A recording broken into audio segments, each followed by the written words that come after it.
So, to start off our medical malpractice, get your clickers out. What is the probability that a 60-year-old surgeon has been sued for malpractice at least once in his or her career? 100%, 80%, 60%, 40%, 20%. So, a third, 100%, a third, 80%, 17, 14, and 2. So if you look at the graph here, it looks like, and surgeons are in the high-risk category, it looks like at about 60, it's getting asymptotically up to 100%. And you can see that even in the low-risk category, and we'll find out what the low-risk category is in a second, at 60, it's up at about 65 or 70%. Now, what do you think that does if you're a practitioner in the medical system?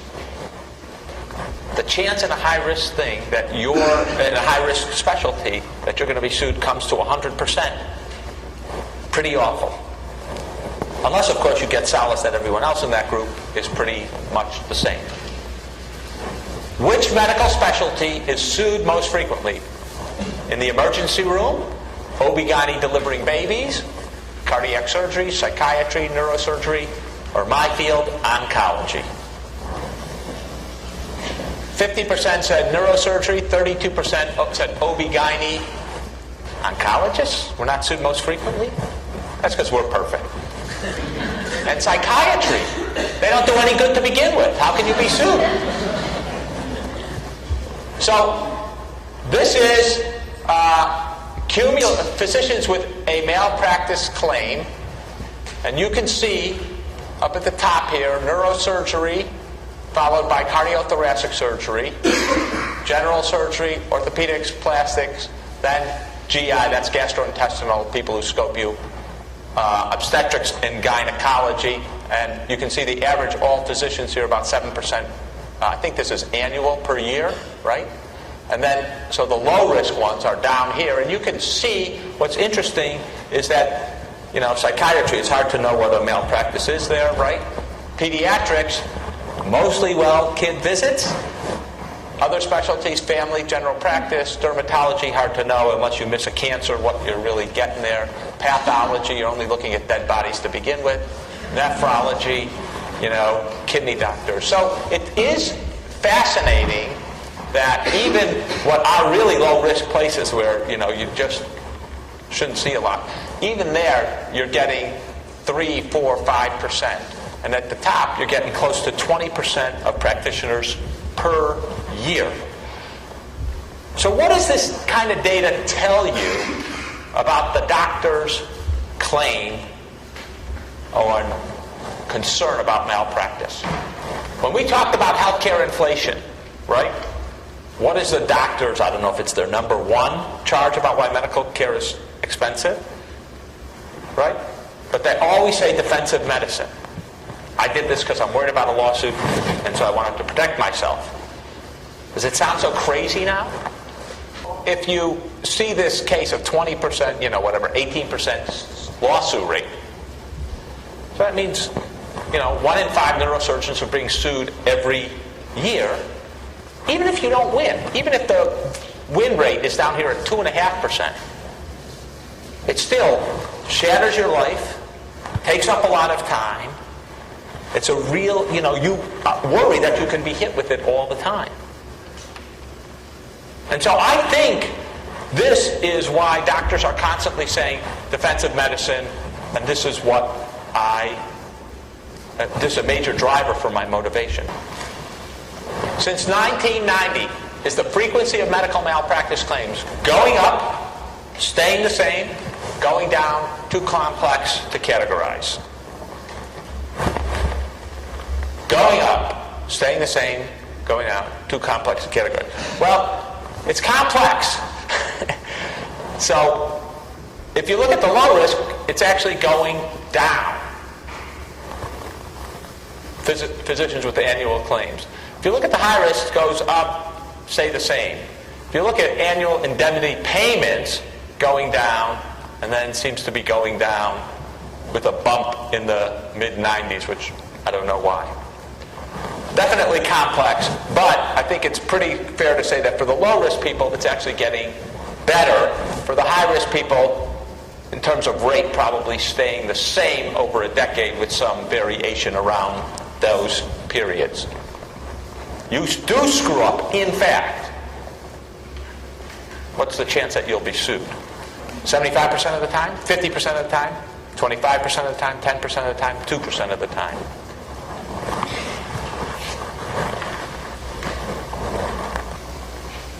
So a third of you said 2% of the time, a quarter of you said 25% of the time, and 1/5 of you said 50% of the time. The true answer is 2% of the time. This is a really important phenomenon because doctors complain about being sued, and they may in fact be sued a lot. But isn't the question we want to know is, how often do they screw up? Maybe you're sued a lot because you're screwing up a lot. You're not perfect. You make a lot of mistakes. Maybe you really are a bad doctor.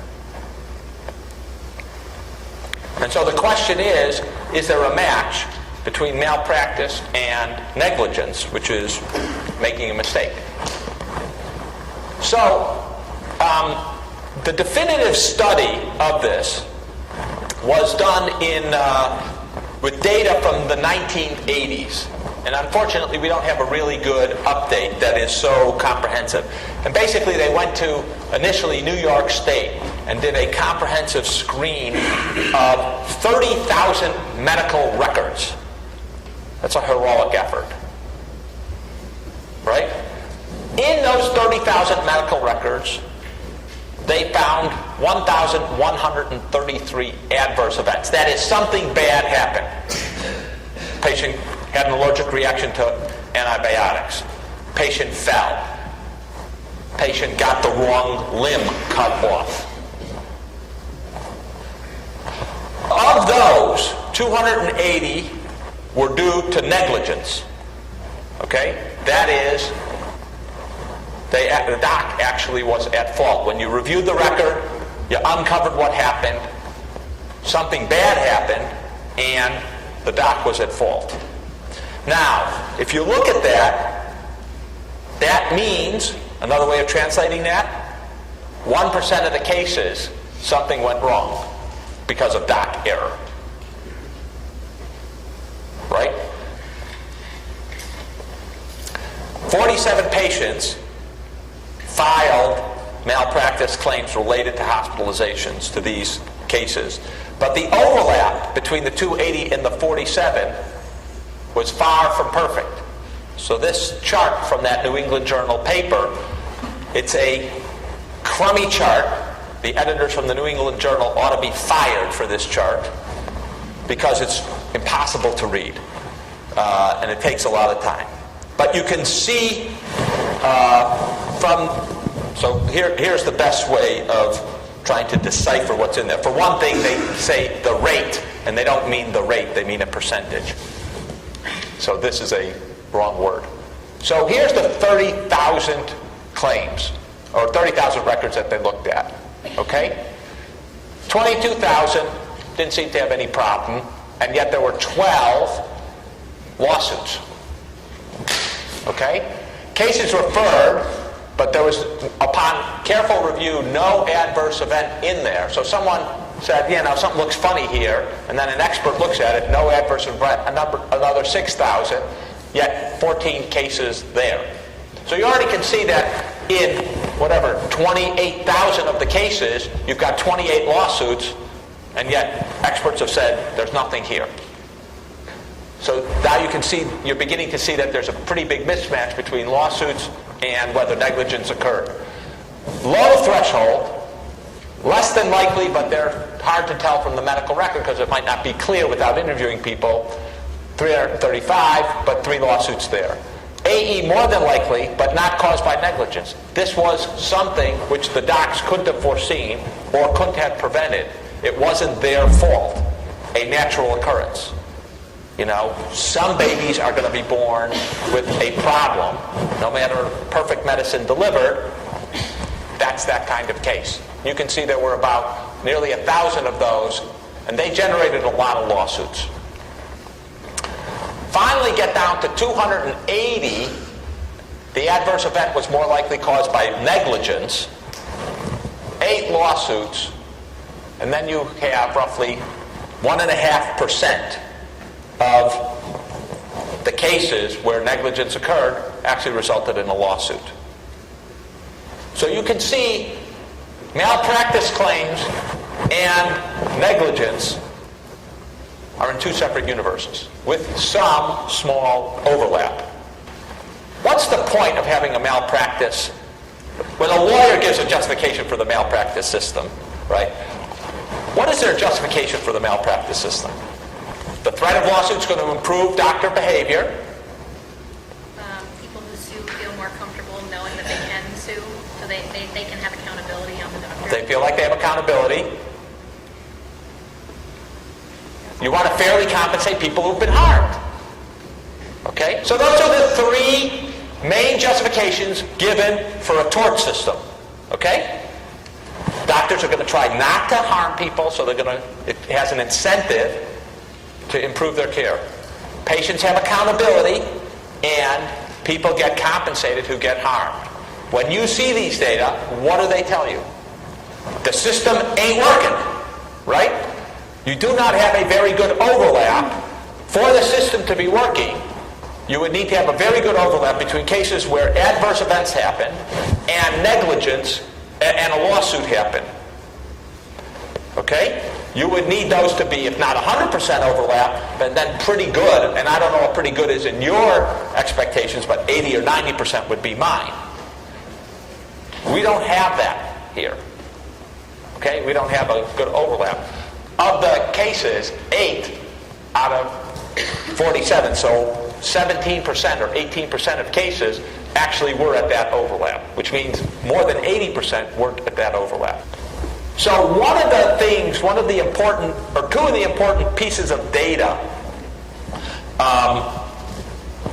that came out of this study, or 2 of the important conclusions that came out of the study. First, that the malpractice tort system was not doing what it was supposed to be doing in theory. Those 3 goals. Providing compensation, accountability, and providing an incentive for doctors to do better. Just was not doing that. The second point was that if you just look at the malpractice claims, in some ways, doctors should be sued a lot more. They're not being sued enough. Right? There are 280 adverse events caused by negligence, and yet only 8 lawsuits on that. If you want to say 47 lawsuits, whatever it was, there were 280 lawsuits, which is what there should have been if all the negligence was actually being brought to the malpractice. This is a classic case of a really crummy system for catching harm to patients and incentivizing improvement. Under this system, there is no real incentive to improve because it looks like the malpractice, whether you get to court or not, is kind of like a crapshoot.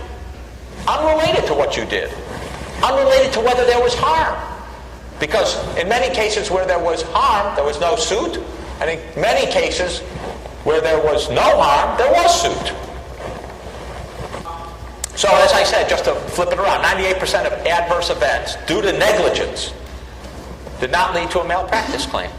Only 1.5% of malpractice negligence, incidents of actual negligence, led to a suit. All right. So now we're going to shift over to the doctor psychology here. What percentage of total healthcare costs are due to malpractice insurance premiums? So again, we've got $2.6 trillion in the healthcare system. What percent of all the costs are due to malpractice insurance premiums?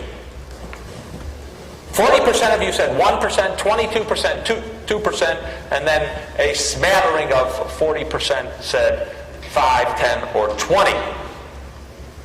So, malpractice premiums, settlements, and administrative costs are approximately $35 billion, 1.5 to 2%. Okay? So if you look at how much docs pay, what the costs are of the adjudication, whether it's lawyers' fees or court costs or arbitration, and then the actual payments out, the settlement fees, you get $35 billion. Now, defensive medicine, and it's very hard to prove defensive medicine, maybe 66 billion, or around about 3%. Why is it hard to prove defensive medicine? Defensive medicine tells you, when I ordered that test, what was in my mind was, I fear the malpractice suit, and I therefore got the test.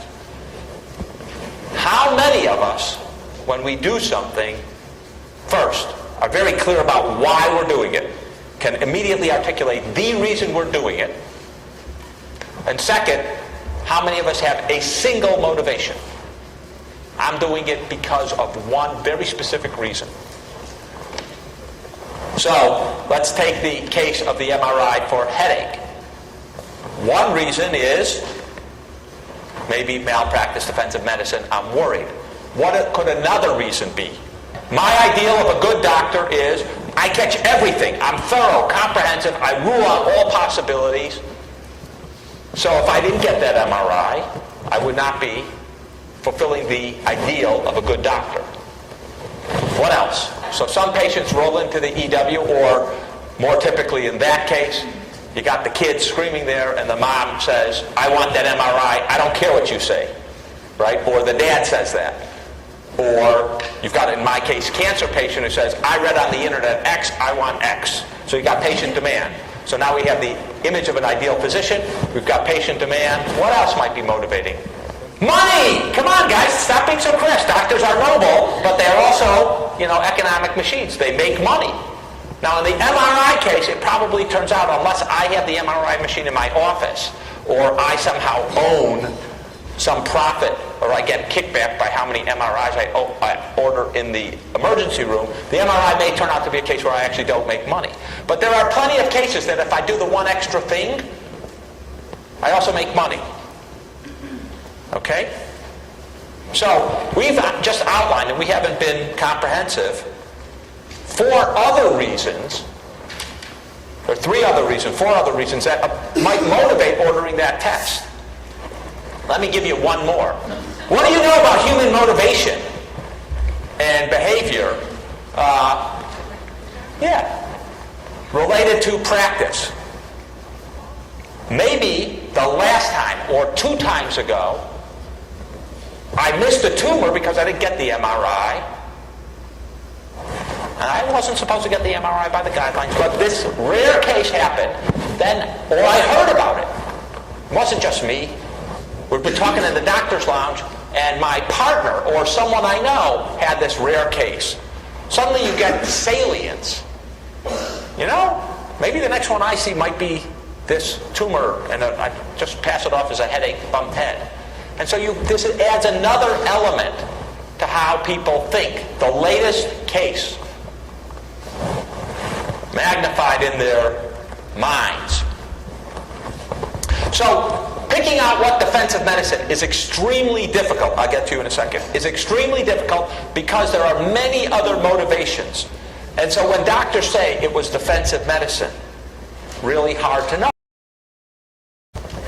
When the definitive analysis here on malpractice costs has been done by the Congressional Budget Office, let me remind you who they are. They're the scorekeepers in Washington who assess legislation and what impact it would have on the federal budget, but they've also gotten into assessing more general things at the request of various congressmen. So, in the heat of healthcare reform, Orrin Hatch,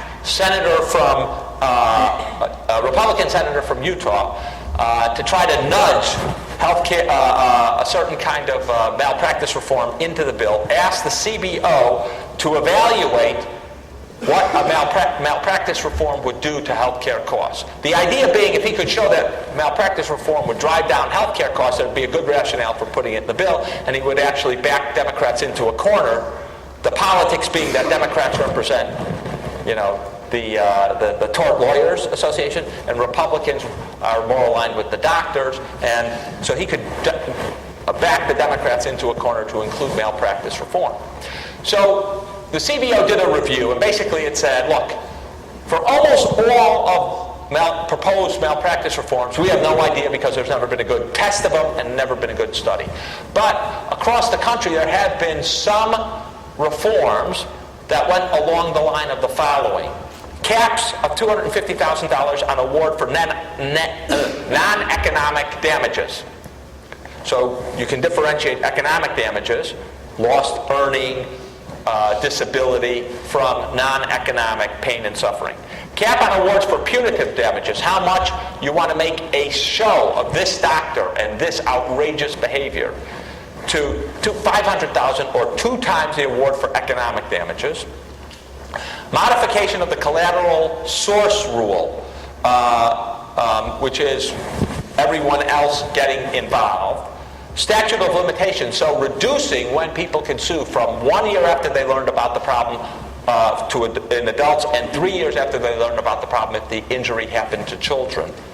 And then replacement of joint and several liability with fair share rule. So joint and several liability means I sue the hospital, this doctor, the nurse, that doctor, everybody who came within 100 feet of my bedroom in the hospital, right, gets sued. Now typically, the way joint and several, and the lawyers will help me if I'm wrong here, works is that whoever's got the deepest pockets, they're responsible. Even if their share, it's turned out that the jury says they were responsible for 10% of the injury, they could be responsible for 100% of the payment if no one else has any money. Is that right? Okay, I got it right. Amazing. And I'm not even a lawyer yet. Fair share rule says, well, if the hospital's responsible for 10% of the negligence, they're only responsible for 10% of the settlement. And if the doc has no malpractice, has run away to Guatemala, right, and you can't get them, you don't get that 90%, and the hospital's not responsible for that 90%. You implement this 5 set of reforms, and what amount are you going to save on defensive medicine? 100 billion, 50 billion, 25 billion, 10 billion, 5 billion. So most of you think 10 billion, or 40% of you think 10 billion. Nice bell-shaped curve here. 25, 5 billion, 25, 25 billion. So if those of you who thought it was 25 billion basically think more than a third of defensive medicine would go away if we changed the malpractice system. So if you implement all of those reforms that were listed, reducing the non-economic damages, getting rid of the joint and several liability, changing the statute of limitations, you'd reduce, the CBO estimated, based upon previous studies, about 10% from the malpractice premiums, settlements, and administrative fee. If you implemented that proposal, you would lower defensive medicine by about $7.5–8 billion. All together, all of those reforms together, both changing the medical premiums and changing defensive medicine, would amount to $11 billion. Okay? How big is $11 billion of the total healthcare spend? 2.6 trillion? Right? 0.5%. Less than 0.5%. What do you know about $11 billion as a proportion of the year-to-year change in healthcare costs?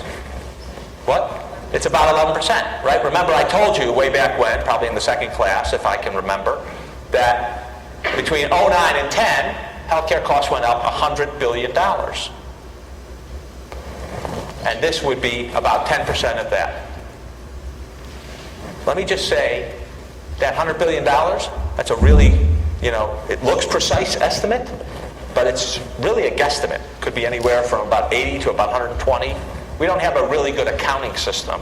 When you get up to those kind of trillions, you're looking at 5,000 hospitals, you're looking at 800,000 docs, not to mention all the home health care agencies, nurses in the system. So $11 billion is kind of like, crudely speaking, pencil dust in the system. It's about the uncertainty, or actually it's smaller than the uncertainty in how much we're spending on health care. You would not notice it year to year because the gyration in the inflation rate is so much. So when doctors, if you ask most doctors, and again, when you go home for Thanksgiving or spring vacation and you have a friend or a family friend or a parent or a cousin who's a doctor, ask them if they were going to control healthcare costs, what would be the first thing or the first, second, and third thing that they would do? Malpractice reform is on that list. When I go around and talk at medical schools about healthcare reform, one of the first three questions, guaranteed. It's a very unusual group at a medical school.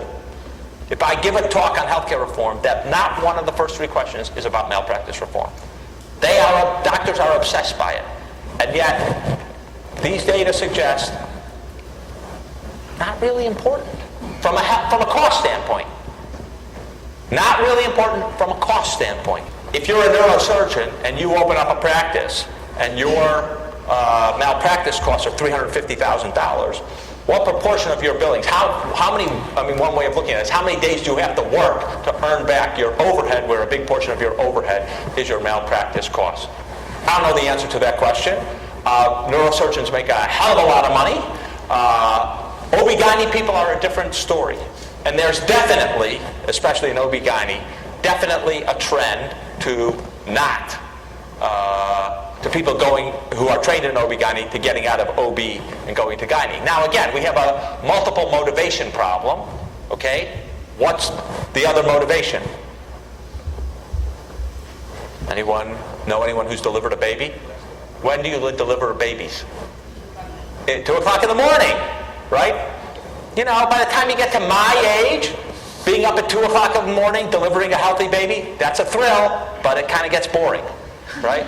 You'd rather be in your own beds horizontal rather than vertical, bleary-eyed.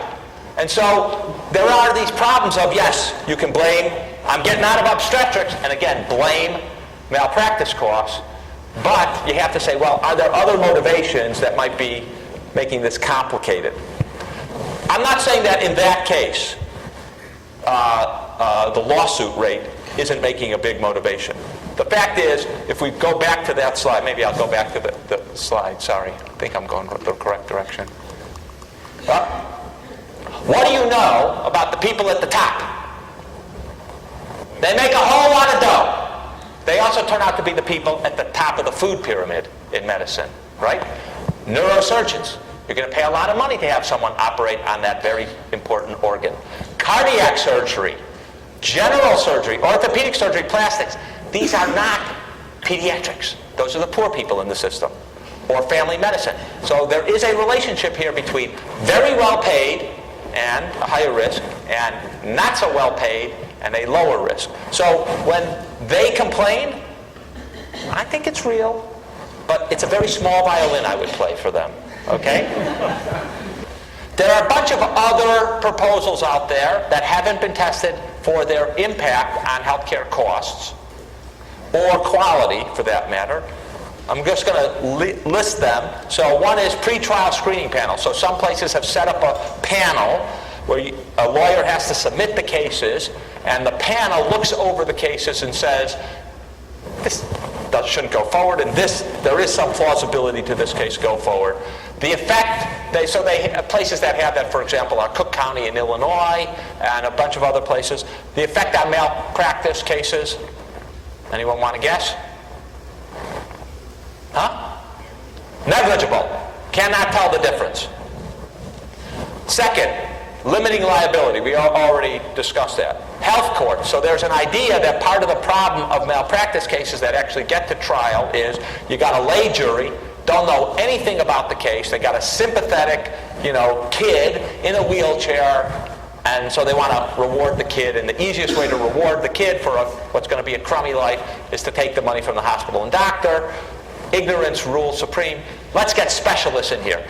Judges who only deal with this, judges who have the ability to get specialists involved and consult to really read the record, to make it more of a specialized profession. Kind of like the way patent law is, that only goes through specialized courts.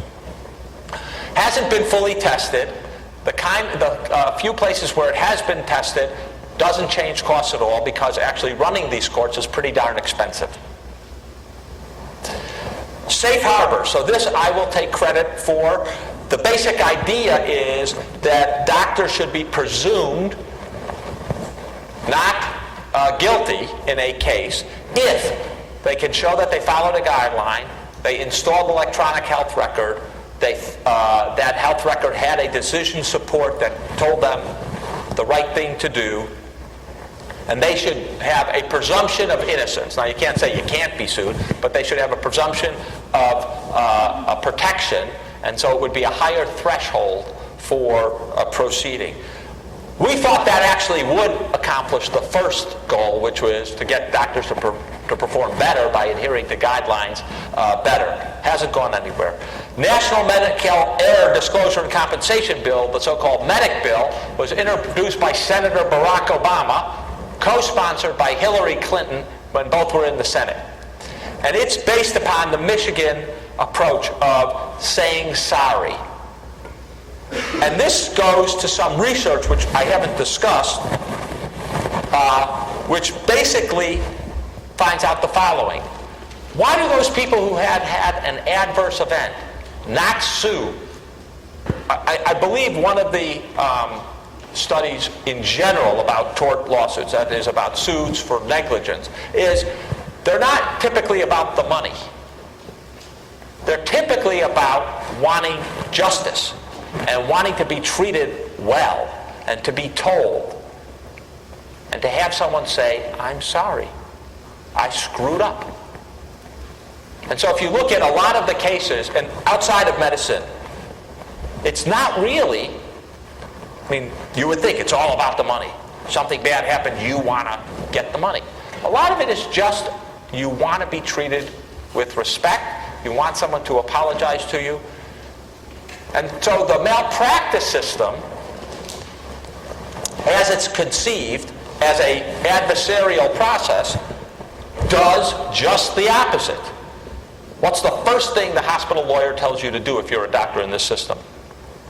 Don't say a thing. No, forget denial. Just don't say a thing. Don't talk to that patient. Get away. Don't have communication. It'll be just lawyer to lawyer. Right? That is completely counter to the psychology of the situation. It may be good law because the law has created this adversarial process, and anything you say to the patient might be used against you in court. But the psychology of the situation says that is really dumb. So this saying sorry process has the following characteristics. It promotes open communication between patients and providers. That is, the moment you've seen that you've done something wrong, you go and tell the patient and you say you're sorry. They then the hospital provides a set guideline, given what the error is, to compensate the patient. So someone comes in and doctor says that they're sorry, explains what happened, what went wrong. Then a representative from the hospital comes in and says, here's what our compensation structure is for this injury, and gives them a number right away. And then that's it. Court is, they can reject it and still go to court, but they can resolve the problem much more quickly, and the patient can feel whole. So the article summarizing this approach is, We apologize and learn when we're wrong, so that's the advantage for improving care. We also explain and vigorously defend when we're right. Court's a last resort, but they also want to make sure that there's a certain kind of fairness to the patient. It's not only those patients that complain that get compensated. So what's the consequence? These are results from the University of Michigan. Their litigation costs went down 2/3. Their average time to resolution of claims went from 20.7 months, so nearly 2 years, down below a year. And their number of claims and lawsuits cut in half or more.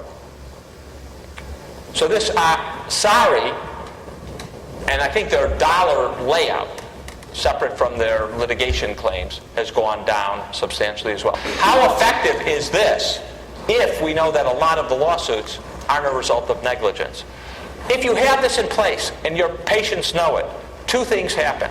First, you understand that if you're harmed, the hospital's going to come, because of negligence, the hospital's going to come and tell you, so you don't have to actually know and go out and get a lawyer to try to discover it. So more people will be compensated who actually have had the negligence. Everyone will be compensated at a lower rate.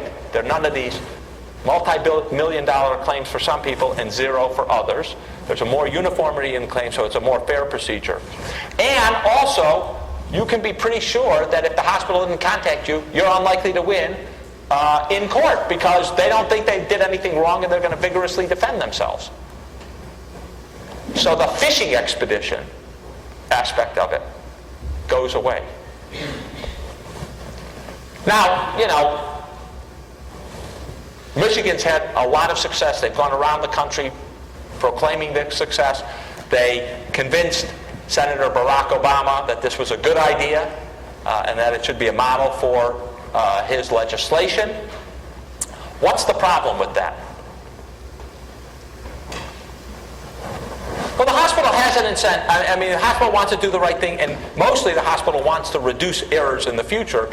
And if they find out, if everyone has a culture of reporting mistakes, you find out very quickly where your mistakes are, and you can, again, if you believe it, it's a systematic or structural problem typically, you can then target what you're doing. There's another problem about this. Yeah. Trial lawyers?